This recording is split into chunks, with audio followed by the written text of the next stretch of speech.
We were still in the castle the Duke had brought over from Normandy.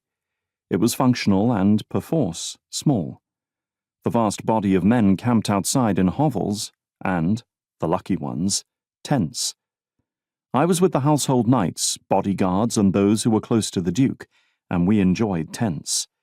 Each day the Bretons foraged for food. They ranged far and wide, taking what they needed from the defeated Saxons. The Duke had sent back to Normandy for both men and food as well as horses. The battle had cost others valuable mounts.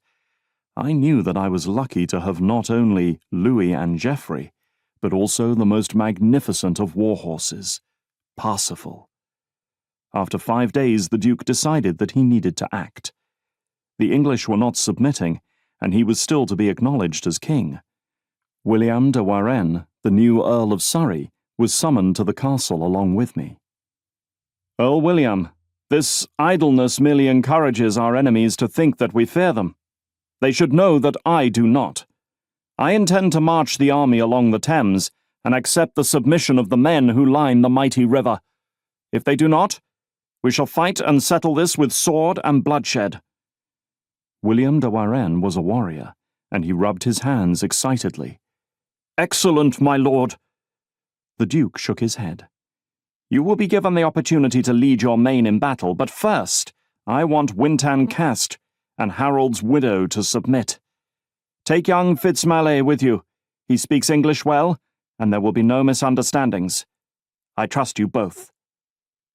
The Earl was disappointed, but he was a loyal man, and the two of us bowed our acceptance. "Join me along the Thames when you are done." I was happy, because it meant I would be with my oldest friend, Bruno. We rarely saw Odo these days. He led the Duke's company of archers. I had sent my men back to Normandy, and my horses were cared for by Hugo, the horsemaster. He had 20 men to help him. He liked animals and new horses. He loved Parsifal, and when I said I was taking him, he nodded his approval. "When you are seen riding the horse, you will be recognized for what you are, a great warrior." He frowned. "Do you go to give battle?" I shook my head.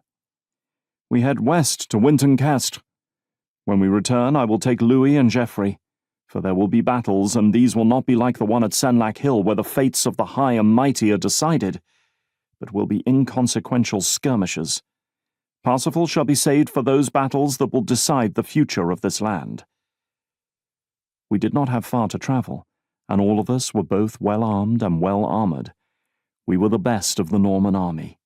My grandfather had not been a knight, but he had recognized the need for protection when mounted upon a horse. My hauberk was made of tightly knit mail rings. It was expensive, and it had been Taillefer's. After the butchery it had needed to be repaired, but was now as good as ever. My conical helmet with the nasal was strengthened with 4 metal strips and covered my mail coif and ventail. The arming cap had been made in Normandy and was well made. The mittens on the hauberk were fastened around my fingers by leather, and it gave me the touch and feel of my 2 swords. The 2 weapons were across my back in individual scabbards. They had also been Taillefer's. My shield had my red and white design. One day it would bear my signs and symbols, but for the moment was just for identification in the heat of battle. Finally, I had metal-covered boots. I knew others had fully metal boots called sabaton, but I preferred the softer feel of leather on my foot.